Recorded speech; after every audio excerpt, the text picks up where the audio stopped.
Yeah, Ritz-Carlton Hotel Shopping Mall.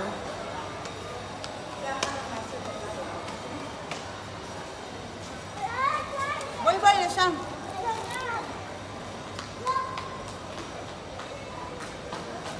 Window shopping dahil sobrang init sa labas. Kaya dito na lang ako sa loob ng mall. Magpapalamig muna. Yun, tingin ng mga table, sofa, chairs, mga chairs. Ang mamahal pala dito compare sa Pilipinas talaga.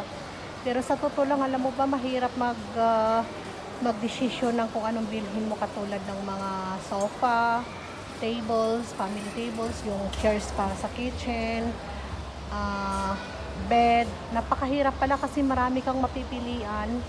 Nalilito ka kasi lahat maganda.